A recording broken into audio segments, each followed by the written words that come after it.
Instructions. You will hear a number of different recordings, and you will have to answer questions on what you hear.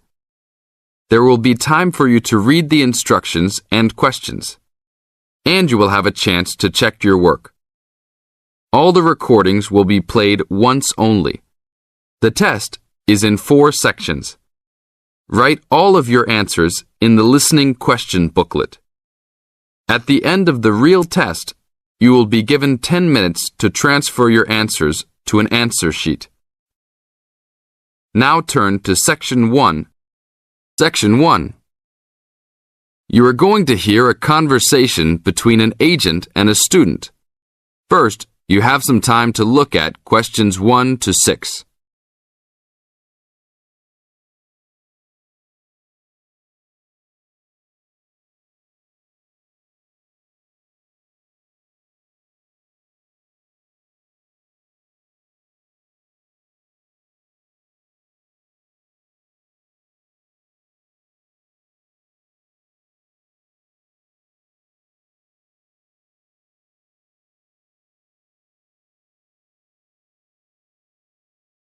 Now listen to the tape and answer the questions.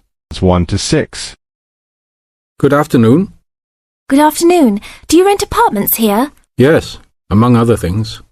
Are you looking to rent an apartment? Maybe, but I think I might actually be more interested in renting a house. Do you rent those as well? Yes, we do. Will you be renting alone? No, I have 2 friends that will live with me, but I'll be the primary renter. My friends don't have a source of income, which is kind of disappointing, but I do. I'm an artist, and I've already sold a number of paintings. I just moved to town to try to get more of my work shown. Oh, so you would like to be near the uptown area? That's where most of the galleries are, right? Yes, and there's a large area of homes only a couple of blocks away. Great. I don't have a car, so I prefer being within biking distance of the galleries. That would certainly be possible. Well, let me see. There's a large 4-bedroom house right off Main Street. That sounds good. I'd love to have extra rooms for my paintings. How much is it per month? Around $950. Ouch, that's too much for now. Do you have anything a bit cheaper? I have a 3-bedroom that's for $650. That is definitely affordable, but I did want at least 1 extra room. Is there anything else with more rooms? Oh, here's another 5-bedroom that's vacant right now. It's further away, about a mile from the gallery area, but they're only asking $800. That's a deal for so much space. Well, a mile isn't so bad. It's only a 5-minute bike ride, and that price is okay. I'd like to see that one. Can you give me the address? Sure. It's on 1566 Honeysuckle. Honeysuckle Drive, Wood Heights.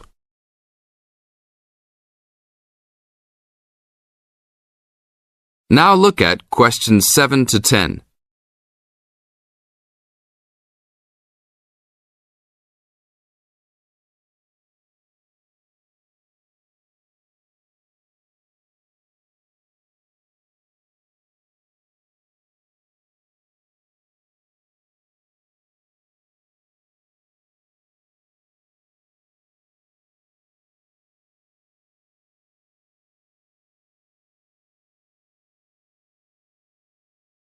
As the talk continues, answer questions 7 to 10.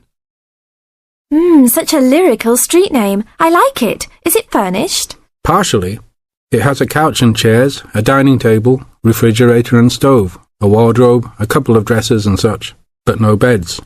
Does it have a washer and dryer? It doesn't say here. But why don't you go and take a look?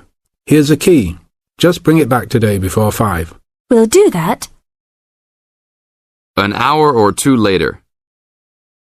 Hi, you're back. How did you like it? A lot. But I know why it's listed so low. A couple of windows are broken and they definitely need to be fixed. I'm surprised no one has broken into the house and taken anything. That should be fixed right away. No problem. I'll get a work crew out there today. That should be fixed even if you don't rent it yourselves. Did they have a washer and dryer? No, but I can wash clothes by hand until I find good used ones. There was another thing, though. The tiles in the kitchen floor were broken and lying all over the place. You'd need to put in a new kitchen floor as well. OK, I'll talk about that with the landlord. If you can do those two things, then I'll take it as soon as you're ready. This is the end of Section 1. You now have half a minute to check your answers.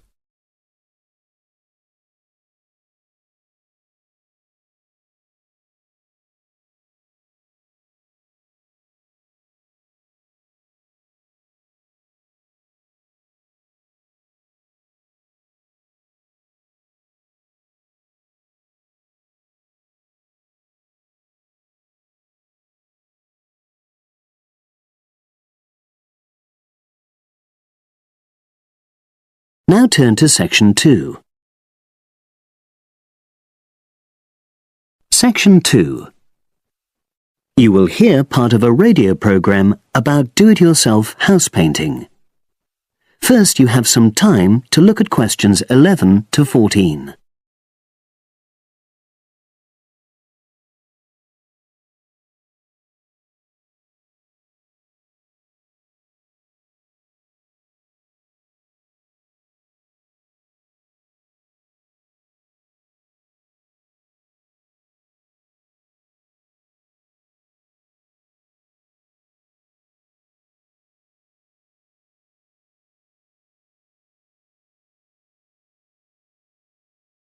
Now listen and answer questions 11 to 14. Good morning, everyone, and welcome to our weekly series on home improvements. Today's program is about do-it-yourself house painting. There's never been a better time for people who like to do their own interior house painting. Although people still lead very busy lives, thanks to the availability of various new DIY materials, you can now decorate your home in a more efficient and a more environmentally friendly way. In 2009 alone, approximately 53 million litres of the paint that was sold in the UK were left untouched. That's enough to fill 21 Olympic-sized swimming pools. It's easy to overestimate how much paint you'll need to decorate your room if you use guesswork. And if you know exactly how much paint is needed, you avoid unnecessary waste. There are automatic paint calculators available now. Most of the major paint manufacturers provide them. Look on their websites or just Google paint calculator and see what comes up. Then simply measure the circumference and height of the room in metres, enter this into the calculator along with the type of surface you're painting, and it will tell you how many litres of paint you'll need. But if you do end up with leftover paint, you can donate it to an organisation like Community Repaint. They will take the paint from you and redistribute it to local charities and voluntary organisations, so it goes to a good home. You can find more information about Community Repaint on communityrepaint, all one word, .org.uk. Now you have some time to look at questions 15 to 20.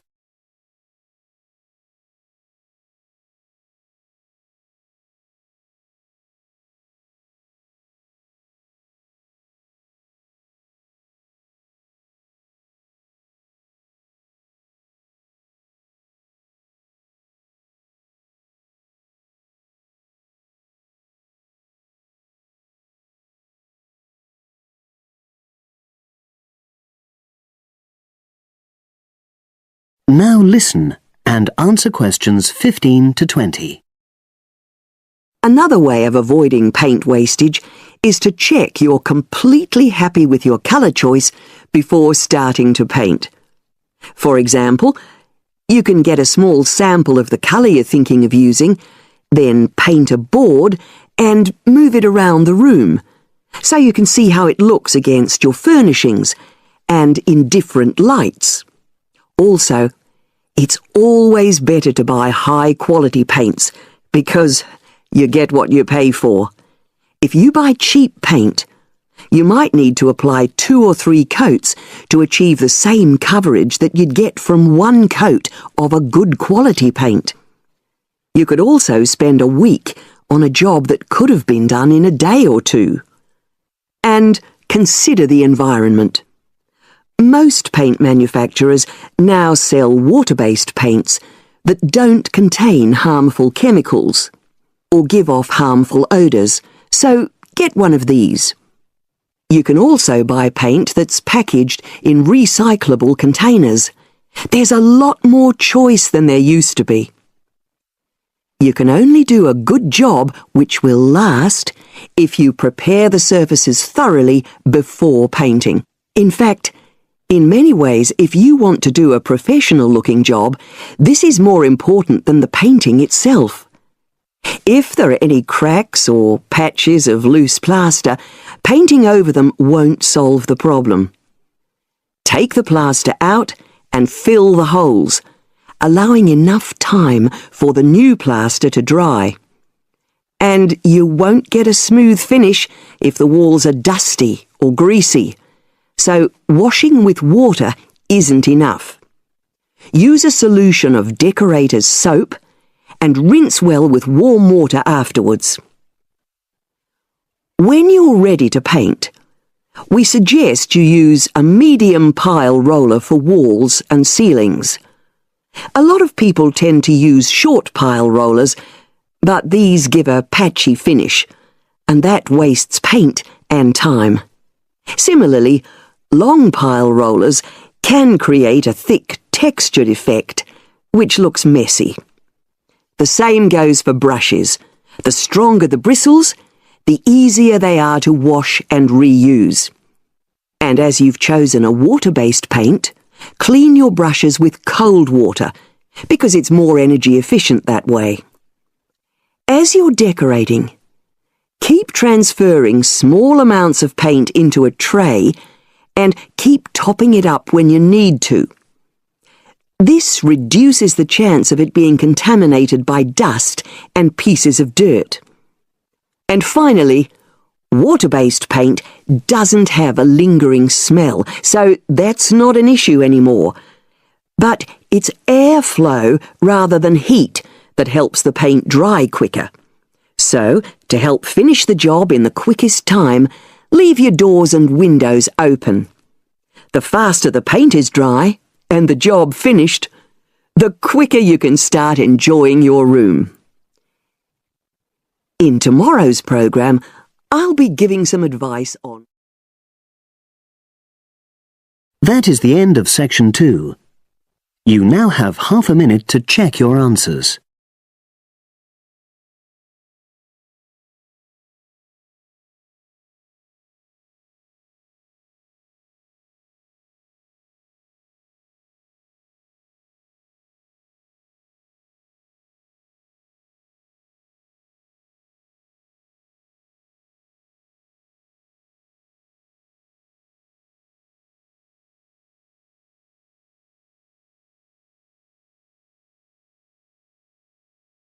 Now turns to part 3.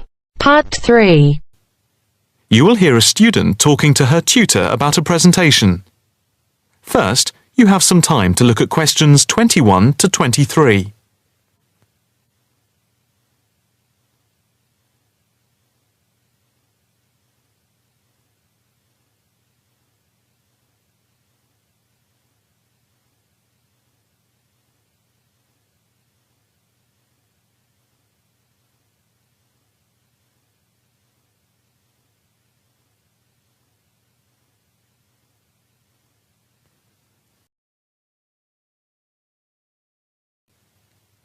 Now listen carefully and answer questions 21 to 23.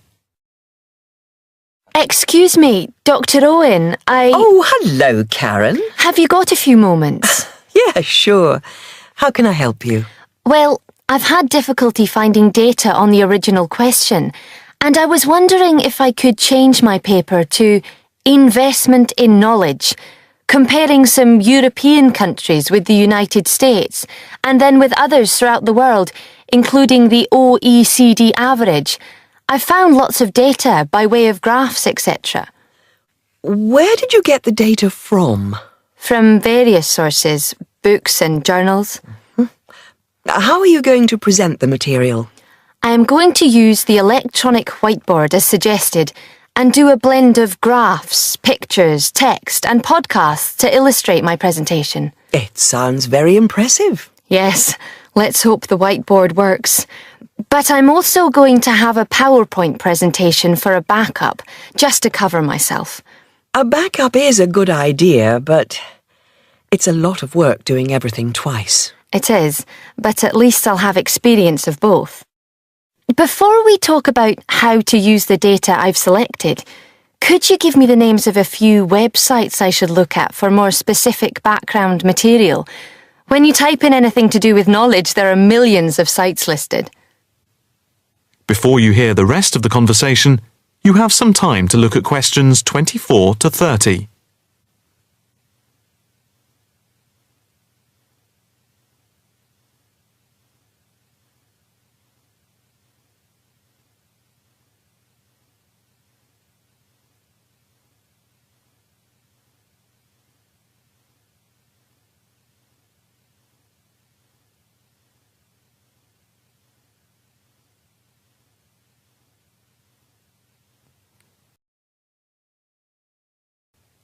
Now listen carefully and answer questions 24 to 30. Let's see. Oh, I'll print you off this list.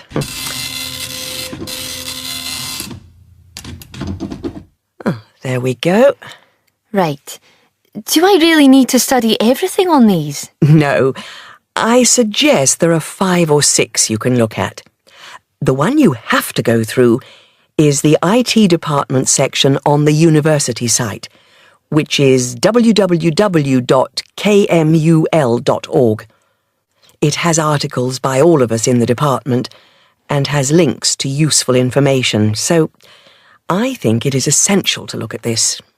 OK, I've already been on it, but I'll tick that one as a must-read. And there's a site which is hosted by Pollock. It's investmentit.com. All you need to do is to skim the abstracts of the articles on the site. They'll give you a general idea about the effects of investment in knowledge. Yes, that sounds good. It cuts out having to read everything. What about this one? knowledgejournal.com. If I remember, it's not that useful.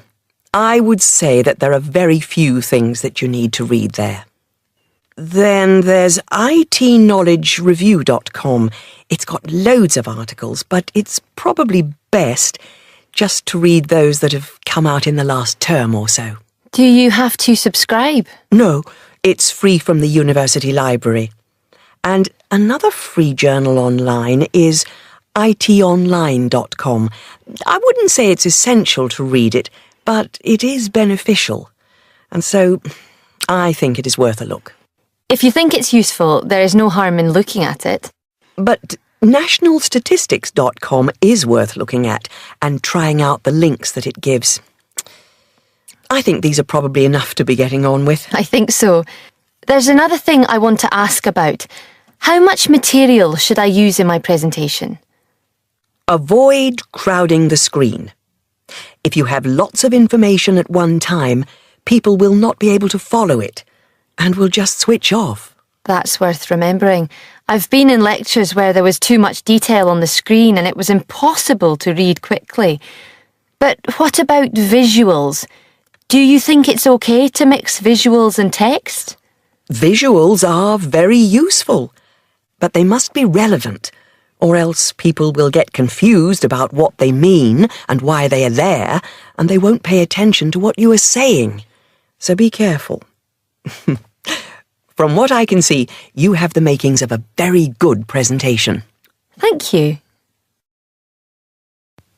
That is the end of part 3. You now have half a minute to check your answers.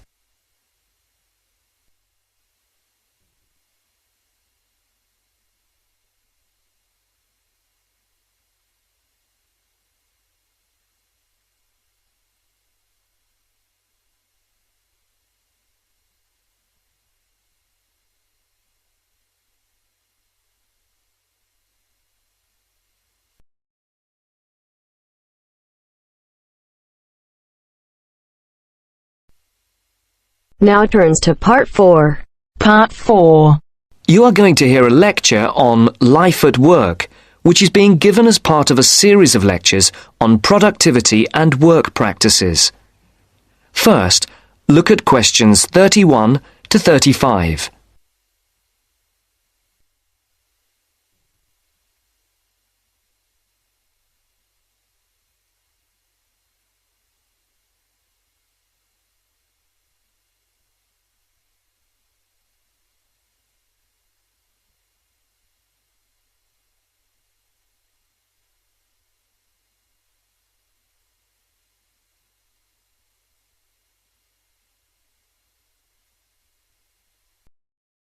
Now listen carefully and answer questions 31 to 35.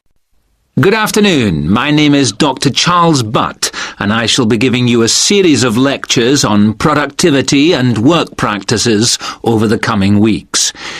There will be 10 lectures in the mornings as part of this course, and in addition, there will be 3 lectures in the evenings from 6 to 8, which will be given by outside speakers. I would like first to look at a recent report on life at work. The report shows that the average British worker takes less than half an hour for lunch, 27 minutes to be precise, and that sick leave is on the increase. The drop in the length of time spent on lunch was 9 minutes when compared to last year, down from 36 minutes. According to the report, this is the first time that the average lunch break has fallen below half an hour.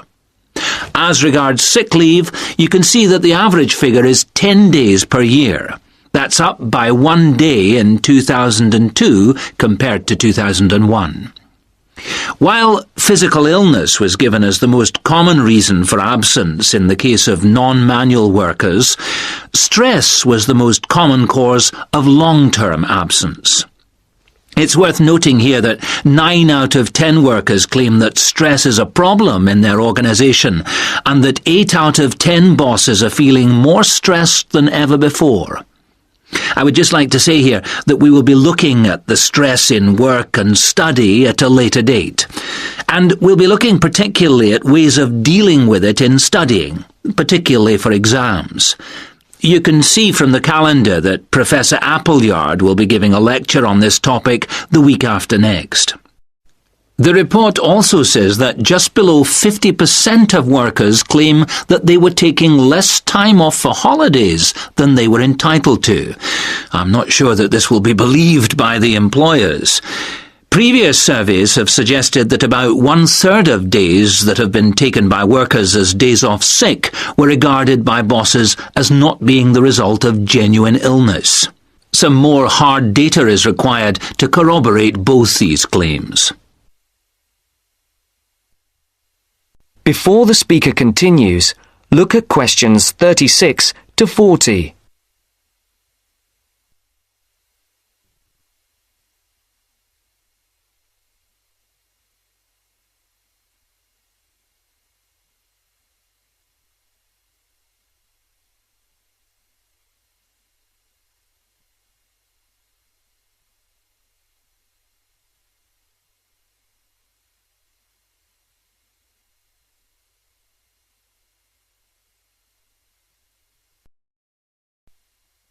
As you listen, answer questions 36 to 40.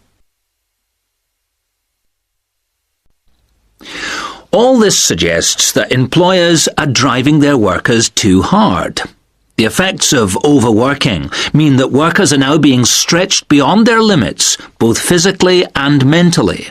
This is borne out by the increase in sick leave. However, looked at from the employer's point of view, the picture may not be the same. Employers say that workers protest too much, but bearing in mind the data about the number of bosses feeling much more stress than before, we need to think about this carefully. It's interesting to note that productivity has gone up in many areas of industry. In 2001, the local car plant had one of the sharpest increases in average productivity, with the number of vehicles per employee rising by over 30% a year. A new assembly line came into operation at the beginning of 2002, affecting productivity, which increased to the 100 vehicles per worker mark by the end of the year. This is a stunning achievement for an industry which was not long ago considered to be collapsing. It would be interesting to do a survey of the work life at the plant. Those of you who have opted to do the project and reduce the number of essays you have to do may want to look into this. Please see me at the end of the lecture. Right, now, let us move on to something else which I think... That is the end of part 4.